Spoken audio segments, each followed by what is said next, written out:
Hello, everyone. And this video, this conversation you're about to listen to is between I Comply with consultants like us. Joining us this evening is my good self, Gary Hibbard. We have Lee Scory. Say hi, Lee. Good afternoon, everyone.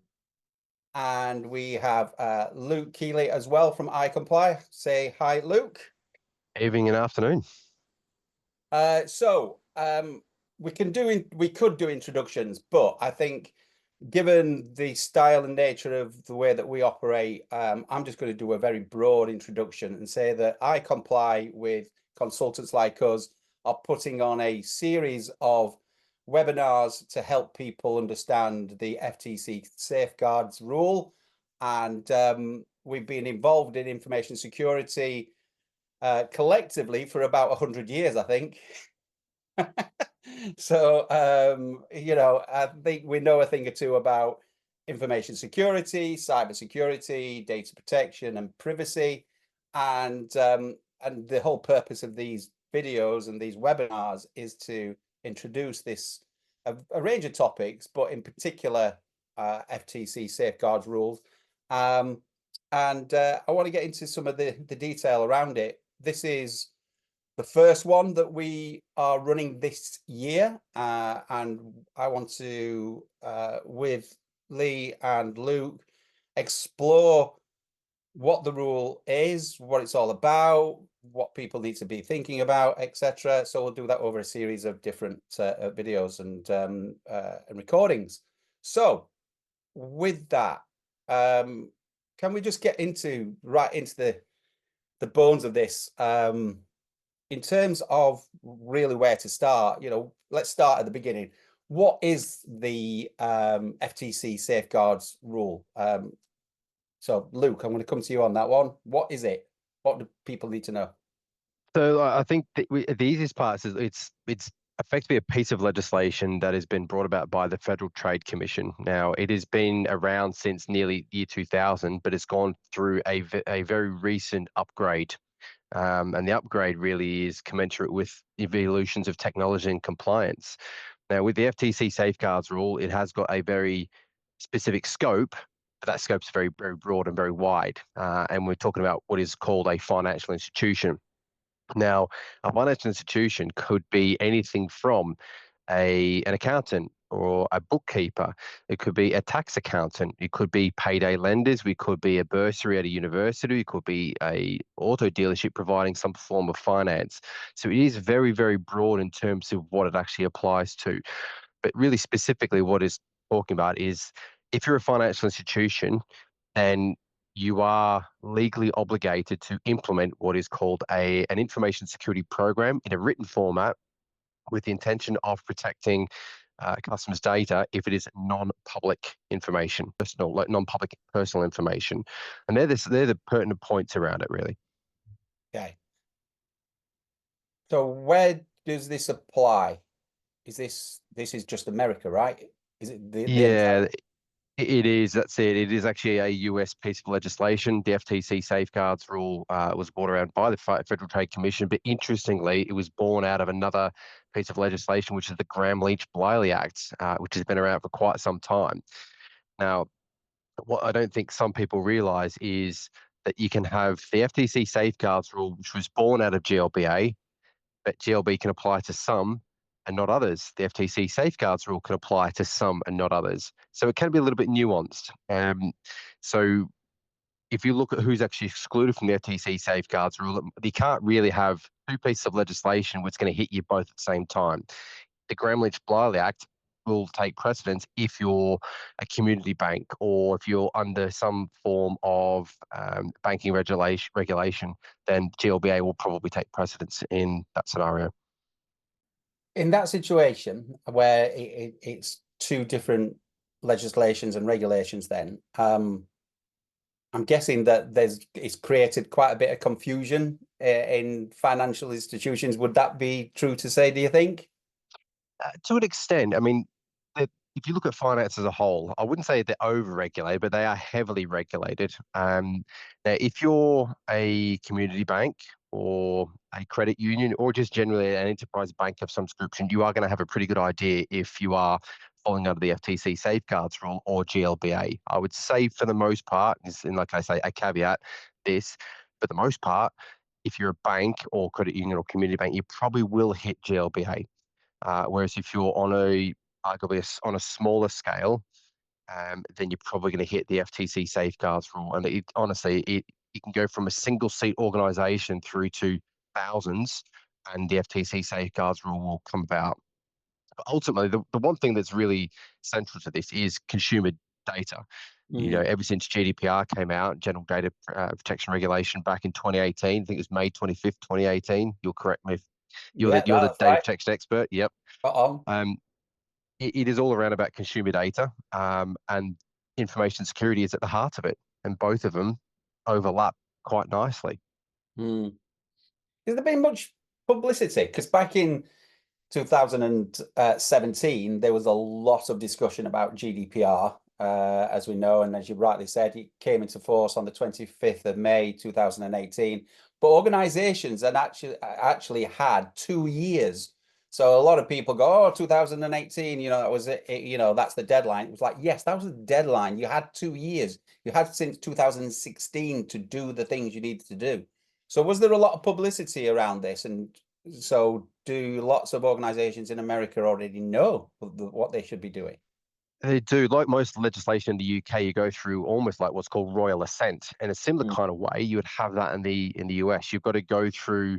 It's got to be approved either at a state or a federal level, depending on where it actually applies to. But you do get effectively some consultation period where they have to go out to market. They've got a new piece of legislation which is going to come into effect.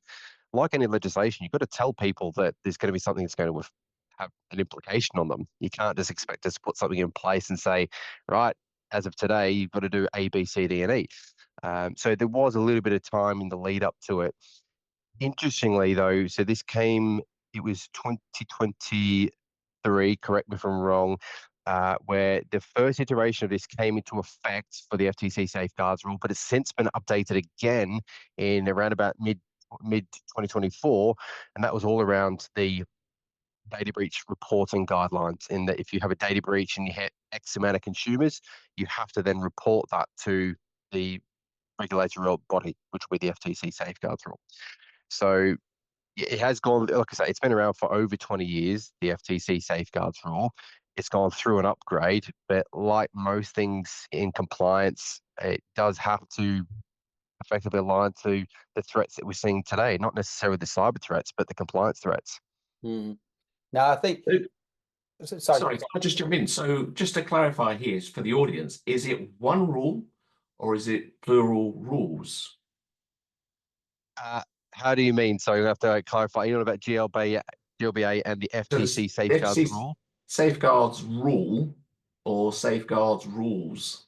One rule. One It is rule to rule them all.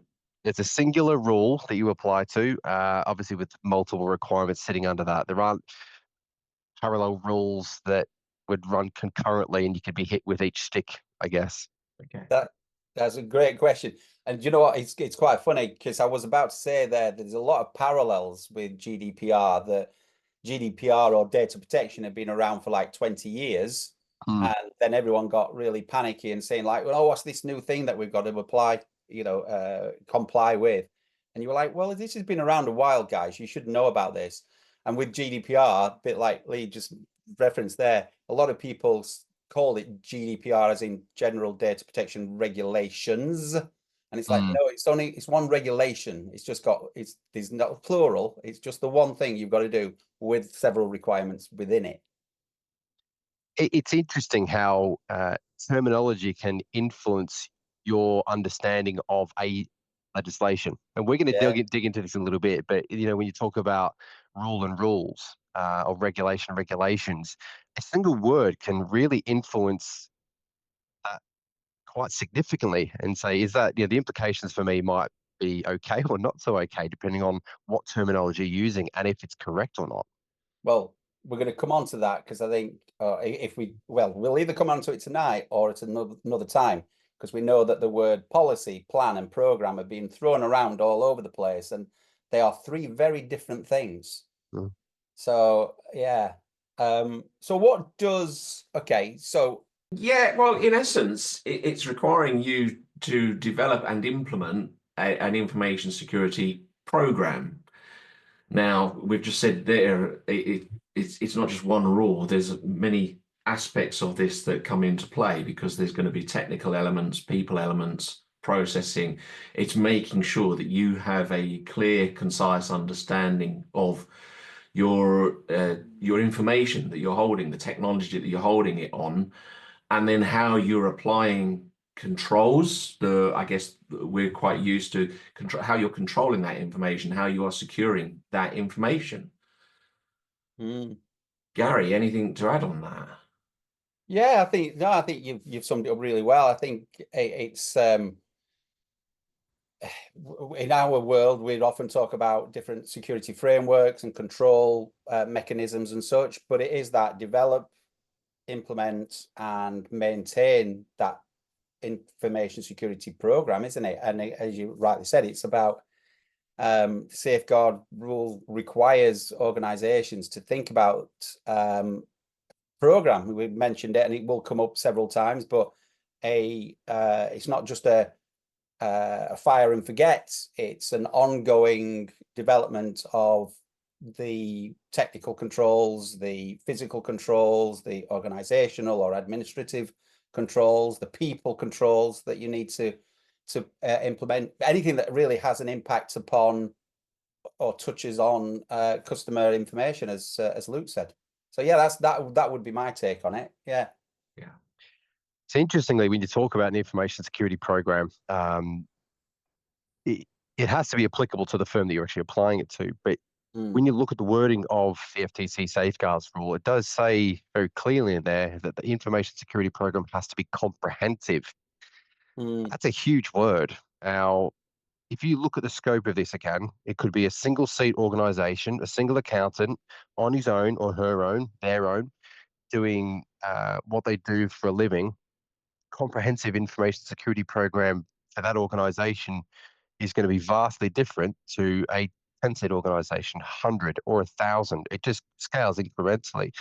And I just find some of the language, again, in the Safeguards Rule interesting, a little ambiguous, somewhat vague in a way, and open to interpretation, which I think is helpful, but also very dangerous at the same time.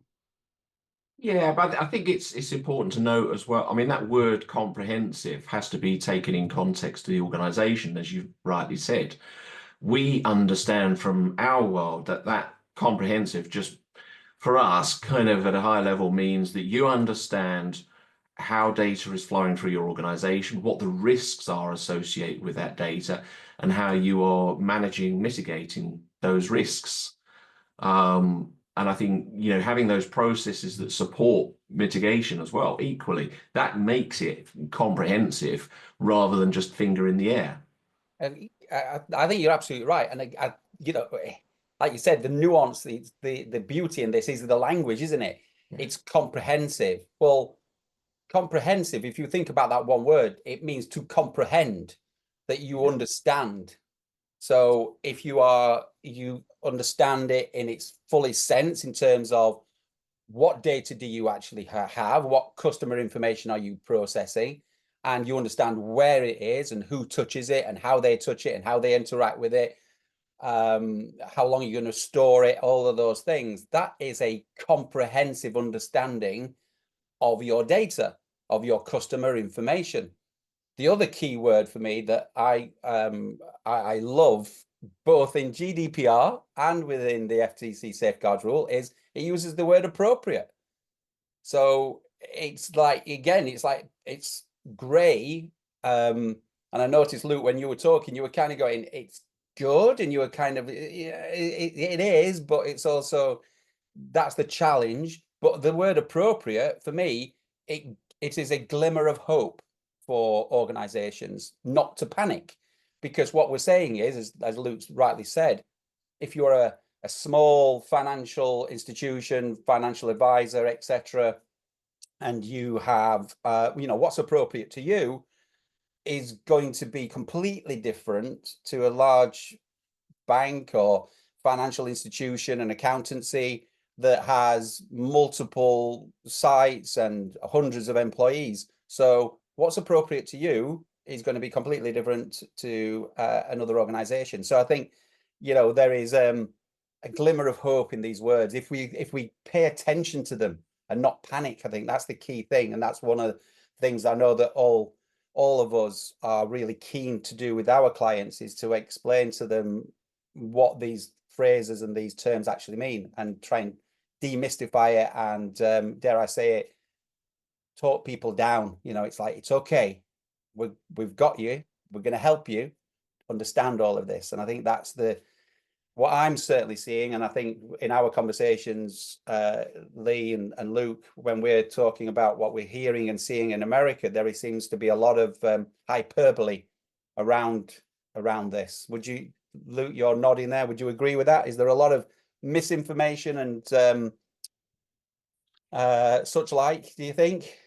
I think that's where like I agree in terms of comprehend, and that's again the word comprehensive can mean two different things. Comprehend in terms of understanding, but on the flip side, almost look at covering nearly or every element of something. So comprehensive is a volume standpoint, saying you've got all ticks, all bases covered. So there's two different ways you can look at it, and I think this is where it is a little bit dangerous when it's not as clear cut, black and white binary in approach. That open to interpretation can mean that you've got arguably larger vendors who can quite comfortably misinterpret something.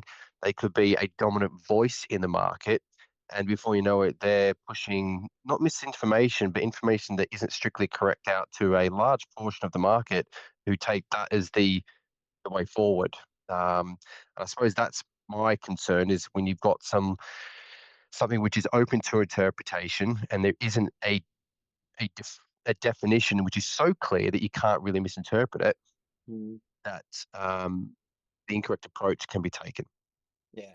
I think that's it. Just before Gary asked you that question, my mind was thinking about the point that wherever there is information, there is always misinformation. And that's a very critical element, and we see it all over social media. So, yeah, over the coming weeks, hopefully we'll help allay anyone's fears about what is misinformation. And if you're listening to this, then drop us questions, drop us the sort of things you are hearing, and we'll take a look at it and a view of whether or not it's factual or not. Absolutely. No, it's a really good point. And I'm just going to go back to what you said, Luke, about the word, comprehensive. And you are right.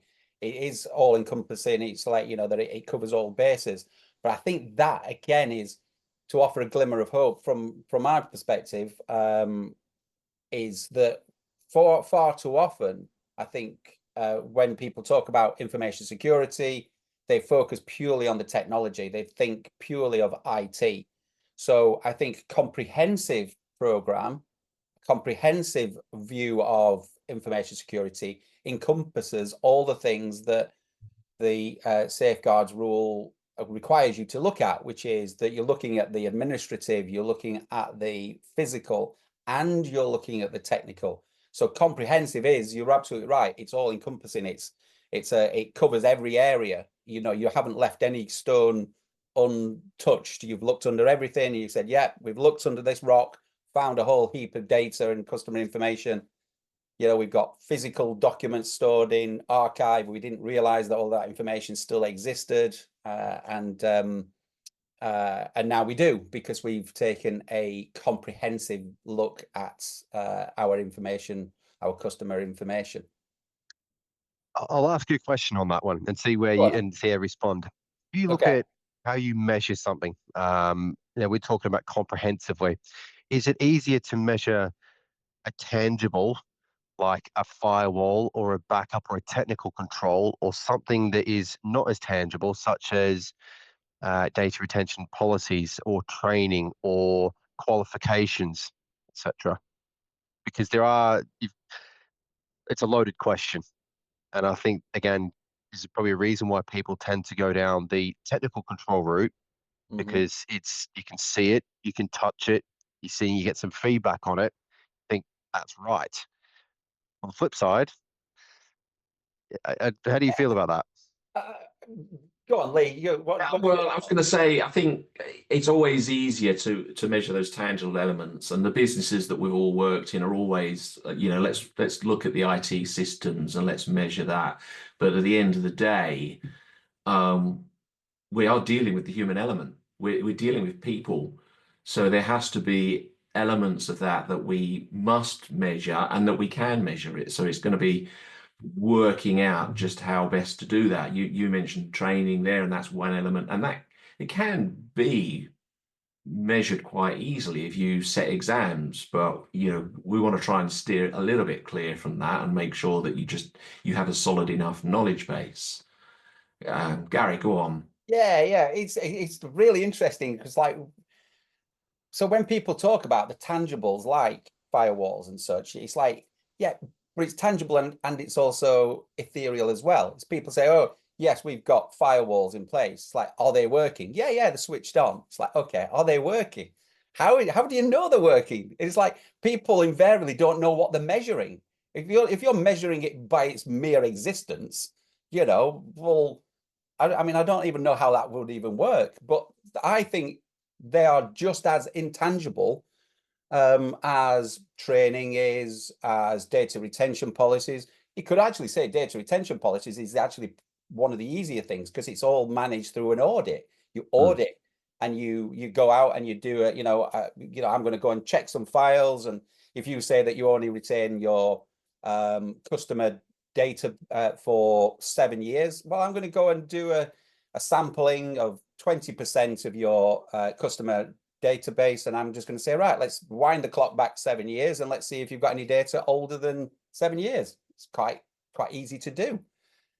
People training, you can say, we're gonna maintain people's training, we'll keep on top of training. Well, okay, show me people's training records. Actually, it's quite tangible. Do they know what you're telling them and do they retain it? Well, that's a whole different conversation. But when it comes to IT, that's why I think this, again, we've latched onto the word comprehensive here, which is that comprehensive look at your security is just simply telling people you've got IT, in place. You point to your IT team and you point to the cloud in the sky and you say, yes, all our data's on there, it's all protected. I don't think that's good enough, and that's not comprehensive.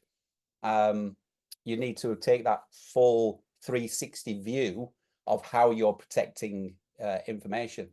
And if you can get to tangible items and tangible things that you can point to, brilliant. I think that is, to be honest with you, a thing that we know we help a lot of organizations get to that level of meaningful objectives, smart objectives, measurable results, so that they can see that their security program's improving. Because going back to your point earlier, Lee, develop, implement, and maintain a security program. Maintain, we all know it's about continual improvement, right? This is the reason why the regulation, the rule has changed, because things are evolving. So with that, before we get too deep into that, I'm interested in the fact that the rule does have a number of stipulations, a number of requirements. So Luke, can you quickly go through what some of those requirements are? Because it's a little bit like GDPR, where they have, Article 5 talks about the key principles of GDPR, and Article 5, Item 1 is to be fair, lawful, and transparent with data. FTC Safeguards Rule has a similar sort of structure, right? Yeah, like most legislation, they tend to be acts and sections. So we're talking about section 314.4, which, when you delve into it, it breaks it down into smaller elements. A 314.4A talks very early on about having a designated person, a qualified individual, to run your information security program. Now, again, there's no definition of what a qualified individual looks like. The guidance on the FTC website is what matters, and I will say this verbatim, what matters is real world know-how suited to your circumstances. And so it doesn't necessarily have to be someone who's a cybersecurity expert or an information security guru. If you have got some understanding around the FTC Safeguards Rule, you have got a decent come good understanding around information security, whether that be the fundamentals, whether you know a framework like ISO 27001 or the NIST cybersecurity framework. But I think the key element is you know the nuts and bolts of how your business operates. Arguably, that would make you qualified to run your information security program. Right. Arguably. Again, that's, I think, again, open to interpretation. And I'm just going to pivot slightly. Now, all of us have operated in a chief information security officer role at some points in our careers. If you look at the focus on what that person and the accountability of that person in today's climate, where if you're a CISO, you can get insurance for yourself to protect yourself against the company if you are hacked, because ultimately someone's going to shoulder the burden. If you have a data breach, invariably they look at who runs the information security program. Well, it's the CISO. Therefore, it's the CISO's fault. And I suppose the reason why I'm pivoting there, when you bring it back and say that qualified individuals now running that information security program, how much burden are you putting onto someone's shoulders? Um, the reason why I say this is that if you've got a small accounting firm, 10 seat, doesn't really matter. That qualified individual could be a managing director. There could be a financial officer, and there could invariably be a de facto chief security officer. And that's a pretty diverse skill set to have. And sustaining that could be quite difficult, I think. And that's where I think there's a lot of burden and challenges of someone being a qualified individual running a information security program. Mm. Listen, we've got a whole lot of other requirements to go through, but I'm gonna Lee's gonna probably dive in as well. But I'm really interested in the fact that this is right up front. It is, as you said, it's the first one. It calls it out, a designated qualified individual, and you've said there some key words: know how. It's not just that they know theoretically, but they know how to implement a good security program that's developed, implemented, and maintained, that is comprehensive, that's appropriate. And you've called something out there that is really interesting, and something we're aware of because we offer virtual security officer roles and virtual data protection officer roles. So we carry this burden for many of our clients, and dare I say, we're virtual qualified leaders of the security requirements under FTC Safeguards Rule.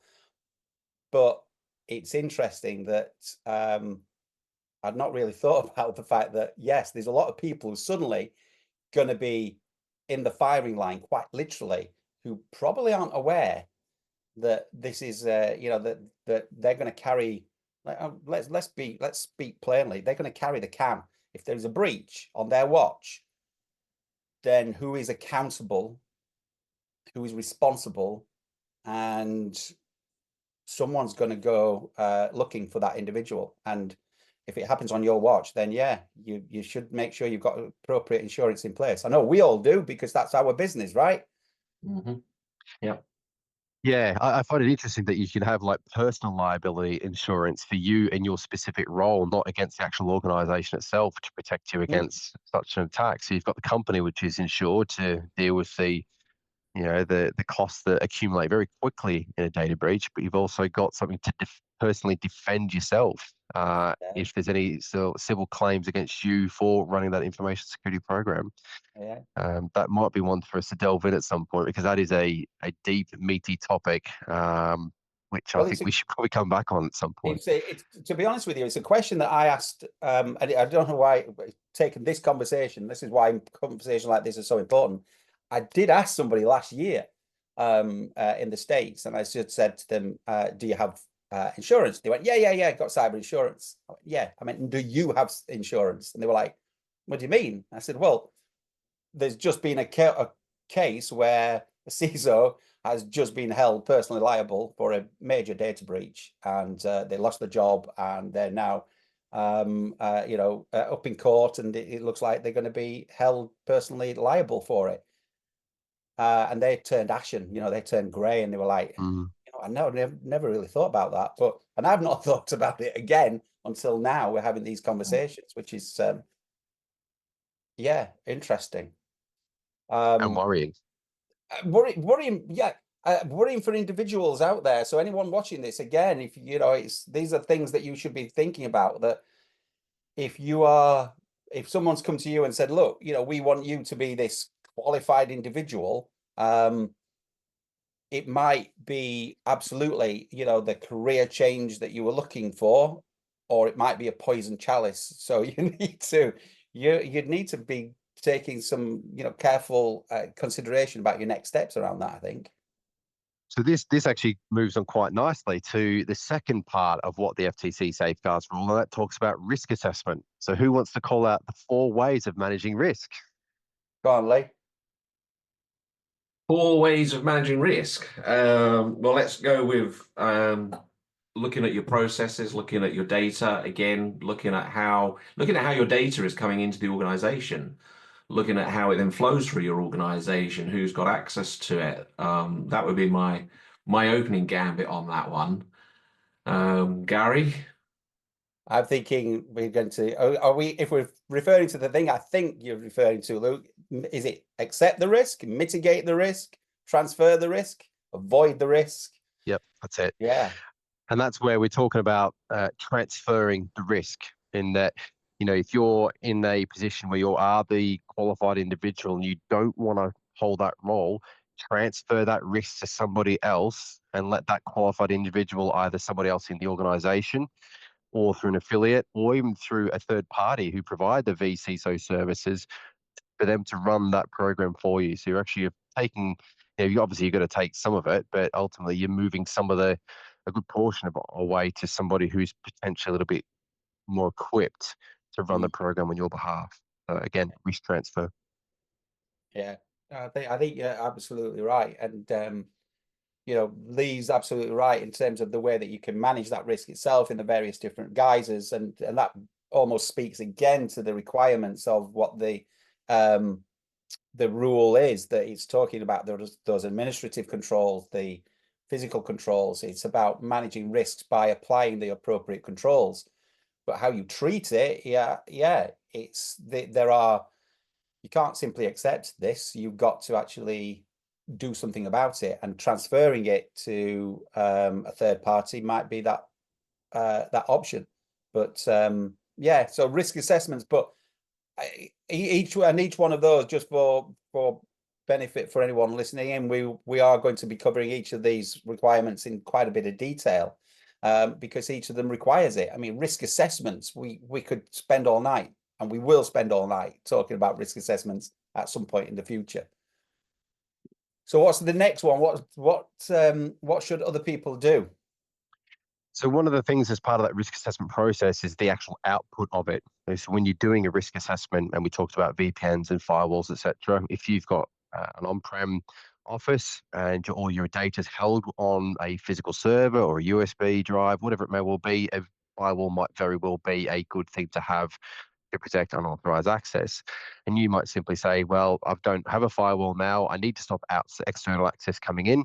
Firewall would be the output that, and that is actually designing and implementing a safeguard through your risk assessment. You're putting something in place as a result of your risk assessment. But really what you're talking about is access controls, making sure that the right people have got access to the right data at the right time for the right length of time as well.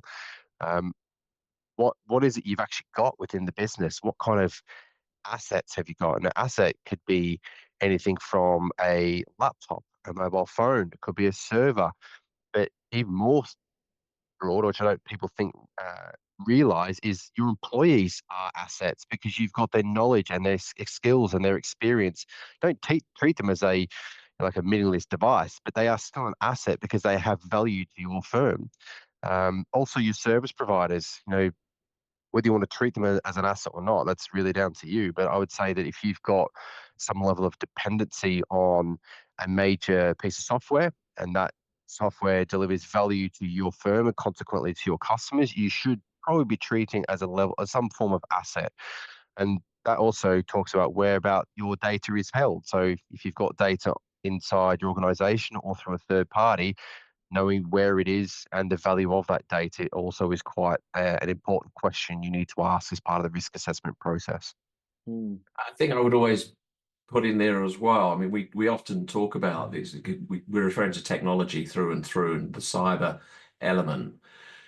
If you've got printers in your organization, then you've clearly got hard copies of data somewhere. So go and take a look at what is being printed, whether it needs to be printed, whether you need the printers or not, because I dare say there are also filing cabinets somewhere with said information, and home users as well, depending on how much that's in use. Yeah, information in not just the digital form. Yeah, well, interesting. Again, that's also another one of the controls that they talk about is about disposing of information. So if you have got a printer, make sure you've got a shredder or you've got something to at least collect it and destroy it with a certificate, but also the logical data that's actually stored with a cloud-hosted environment service. How are they disposing of your data after X amount of months or years? Yeah. That comes back to that the data destruction that we spoke about earlier, and making sure that you are doing that, which the next control talks about regularly monitoring and testing the effectiveness of those safeguards. So that comes back to, again, speaks to the heart of it, doesn't it? Which is to maintain your information security program. That's it. Is the continuous improvement. That's the reason why I favor ISO 27001 as a framework. It's risk-centric, but it does talk very clearly about continuous improvement. It's not a set it and forget it framework. It's one of those things you have to implement and build and maintain, and then build and maintain and rip it down and start again. It's just that constant evolution in line with the threat landscape, which is talking about hackers and malware, ransomware, phishing, etc., and the compliance landscape, which I would argue the US is probably going to see the greatest introduction of legislation in 2025 above any other country in the world. Yeah, and I think that again neatly brings us on to the next requirement, which is about training your staff. Training's an interesting one. Lee, I don't know. We've talked about training quite a lot over the years about what is training, because there's a difference between training, education, and awareness. And I think sometimes those three terms get confused as to, well, is training the same as education and awareness? And, could one satisfy another? What's your view on that? Yeah, it's at its most basic level, everyone has to have the same basic training. I do know organizations that overlook the reception area. They say they don't need this level of training, but we know that they're still handling data to some degree, so they do need to understand it. And I think the same thing applies here.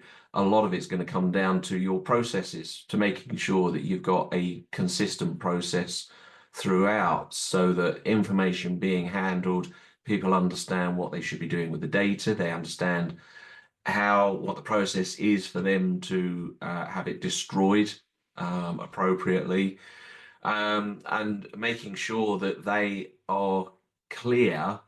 And I'm going to jump straight ahead here, clear about what happens in the event of a breach. They've got to be very, very sure that they can act on that very, very quickly. Yeah, I think you're absolutely right. Funnily enough, the reception is when I don't know, we all do this when we do our physical on-site audits and such. Quite often our host will say, "Where would you like to start?" We generally say, "We'll start at reception, shall we?" And then you go to reception and you look at the entrance, you look at how people are welcomed into the building. Are they signing in? Does the reception challenge them at all? Do they ask to see an ID badge? Reception's an incredibly rich source of information about people and organizations. Is the receptionist trained not to hand out email addresses? Oh, hi, I just want to speak to the CTO. Could you give me his email address? I just need to send him some information. Or oh yeah, I'm trying to get through to Luke. Yeah, what's that? He's not in the office. Oh, where's he gone? Is he having that meeting over in? Oh, he's in Frankfurt. Thank you very much. Bye. It's like, hello, reception need to know what they should or shouldn't be handing out information. So absolutely. And again, we come back to that comprehensiveness and appropriate training, because the receptionist will need to know about phishing and about not handing out certain information, whereas developers will need different kind of training, right? It's Yeah. horses for courses. Yeah. That's a good way of summing it up. Horses for courses. Yeah. So so what's the next requirement? What do we, once we've trained people, we've looked at people in our organization, what are we needing to do now? I think the next one, and I quite like actually, is monitoring your service providers. And this is a great one. This ties heavily into risk, and we see this quite often. We were talking about it earlier about transferring risk, and many organizations that we've worked with think that they can simply outsource their risk by outsourcing a process. And it's like, well, the risk still applies to you. And in fact, it may be more stringent now that you've outsourced it. So what controls have you got in place? So yet monitoring your providers. Do you even know who your providers are? Have you sat down, drawn up a list of exactly who is supplying a service to you? And again, we look at the most basics of even your cleaner who has access to your office space out of hours. If you've got servers in unsecured rooms, then there's a heightened state of risk there. Yeah, we had a cleaner who would routinely go into the server room. This was a few years ago, and go and unplug the servers. She didn't realize she was unplugging the servers. She just was plugging in her vacuum cleaner. So she was just reaching around and just finding a plug socket and then just unplugging it and then plugging her own. It was a while ago, but it took a while for us to work out, or trying to figure out and understand, why were these servers rebooting themselves always between 10 o'clock of an evening and 12 o'clock. It was like, between those 2 hours, something is happening. And it wasn't until I went and sat in those rooms just to see what was going on, after several weeks of it going on, that we found out that we had a rogue cleaner who was a little bit too diligent in her operation and just unplugging it and doing it. Service providers. Yeah. Yeah, it's also like when we talk about insider threat being one of the biggest risks to a business. And you talk about insider threat, people automatically gravitate towards the deliberate action, which I don't think is actually really the biggest risk at all. I think it's the accidental insiders, people who just did something unknowingly or unwittingly, who are bringing the biggest risk to businesses. And a lot of that comes down to, again, training, education, and awareness. The more we talk about this, you see everything is just like a mesh. You point to other points, and before you know it, we talk about information security program, nothing is in silos. It all is dependent on another piece of that puzzle. Comprehensive. Comprehensive. That's right. Word of the day. Yeah, absolutely. So what's the last couple of areas that we need to be thinking about here then? So we talked about continuous improvement a little earlier. Again, it's the information security program has to be kept current, and that's again reflecting not necessarily the cyber threats, but the legislative changes that are happening across the country, either internally within the US or externally. If you have actually got customers or service providers that reside outside of the US jurisdiction, they may very well trigger different forms of legislation for you to adhere to. So I think if we go back to 2018, the California Consumer Privacy Act was one of the first, if it was the first, data protection legislation. I think we are going to be pushing upwards nearly 17 or 18 forms of state data privacy legislation this year. We've got a lot in flight, and I think upwards of, don't I will stand corrected. Last time I checked, there were nearly 700 different forms of AI related legislation going through scrutiny right now. Yeah, 700. yeah, That's keeping that's current with that's going to be that's big for yeah. anyone. Well, that's a lot, right? Yes, Yeah, we it might need is. we might need an AI to check the AI legislation. I'm not sure how how that works. Um, um, and Lee, you mentioned it earlier. Actually, I think one of the final kind of requirements is about this creating a incident response plan, isn't it? Which again, which is interesting. If you, I take things quite literal sometimes when I look at how things are listed, and I find it interesting that the very first requirement is, or element is that it talks about having a qualified individual, and then the last thing it talks about is, oh, and by the way, you better have an incident response plan because things are going to go wrong. Mhm. So, I mean, maybe that's just me, but that I just look at that and I just go, yeah, they've started out with someone's going to be held accountable, and then at the very end they've gone, oh, and they should have a plan. But quite rightly so. I mean, risk was covered off quite early on. Risk is something that could happen. Mm, Your incident response plan, if it comes into play, is something that now has happened. And hopefully you already know or were kind of expecting it and have already had some forethought through it about what you need to do mm, off your actions of your risk mitigation. But yeah, having that incident response plan, understanding what is an incident, mm. what is going to be your approach to then handling that incident. And I know, this is definitely a topic very close to your heart, Gary, given the roles you've had in the past. So yeah, anything to add? No, I think you're absolutely right. I think it's that having an incident response plan just it removes or reduces the stress on individuals in a crisis situation, in a heightened sense of emotion when something bad has happened. When you get that phone call on a Friday night or at the worst possible time, maybe on a Sunday morning, whatever it is, any scenario you care to conjure up. But when you have that call that says, we've just lost our primary systems, or we've just had a fire and all our customer information is gone, whatever it is, your fight or flight emotions just kick in. Your body is swamped with emotions and chemicals, and having a plan that is simple and understandable and has been rehearsed, I think is absolutely vital. Interesting. You missed one out. You got fight and flight is freeze. If you Yes, get into analysis paralysis, that freeze, I think, is the one thing I've probably seen more times I would like to count, where incident response plans can be a work of art. Some people go into war and peace level detail for an incident response plan, which I think it becomes largely useless because in a heightened situation, the one thing that people tend to lose is emotion.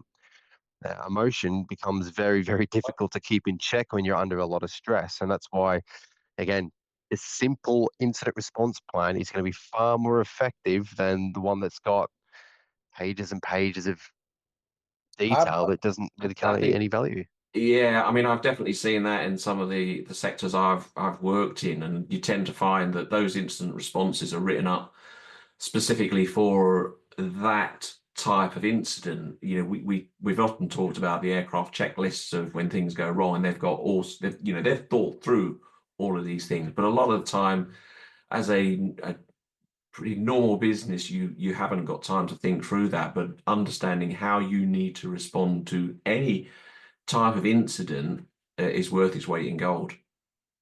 100%.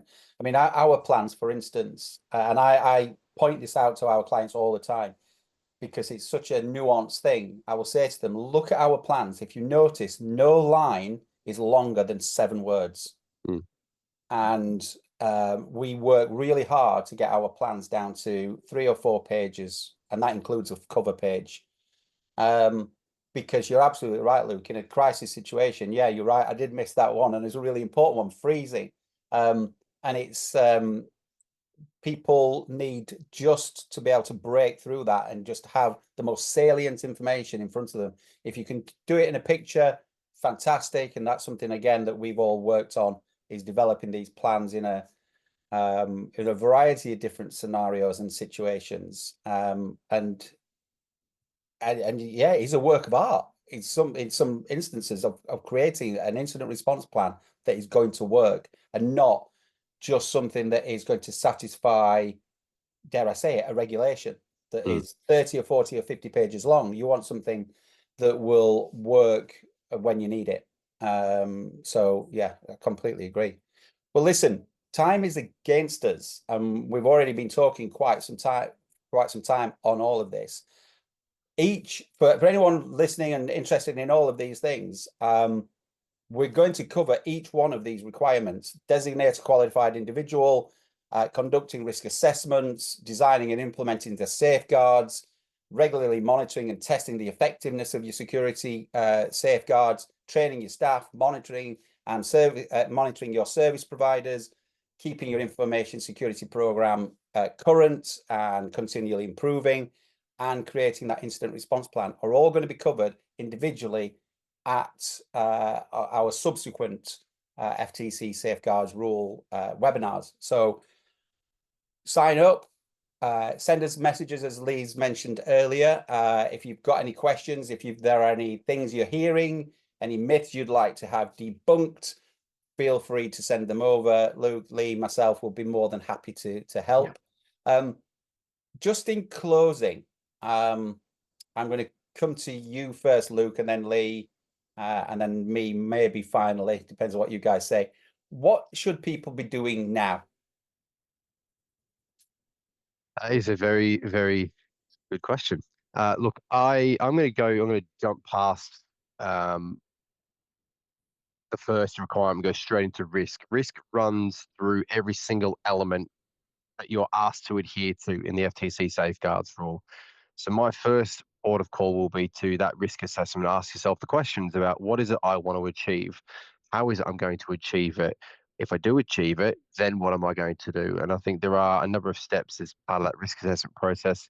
Asking those questions will be the natural conversation starter that, if you're doing this yourself, will start to generate the content you need to get the information security program off the ground. So for me, risk assessment would be first and foremost the thing I would be doing. Cool. Lee, thoughts? Yeah, I've got a couple rattling around in my head, but I think the one that stands out for me, because it's something we always talk about whenever we talk to businesses about information security programs, and that is, do not panic. We're here. We're going to walk you through this. We're going to talk you through it. We're here to support you. And if it's not us, find a trustworthy group that you can rely on and help support you. But we're definitely here. Do not panic. We can get you through this. Yeah, thank you for that. I think yeah, just to reiterate that, I think that was my kind of takeaway, really. The final thing is just to say, follow Luke, Lee, myself online. Come to these webinars that we're running so that we can help you demystify this topic. I think if we can help you get started, and I think the risk assessment, the gap analysis, understanding what you have, you can't protect what you don't understand. So you need to start from that position, understand what is important to you, your customer information, where it is, have a good comprehensive view of that. But yeah, what people should be doing now is following us. So yeah, so there you are. I think we're just about done. Thank you to everyone who has watched this video and asked us to provide some of this information. We'll send over links to those people. If you have found this useful, don't forget to like, comment, and subscribe, and do share it, because you never know who might find this useful as well. Looks like Lee has finally left us. Yeah, we will see you again on a future episode. Thanks ever so much, Luke, and I'll Cheers. speak to Lee later. All right, take care. Take Cheers. care. Bye. Bye-bye.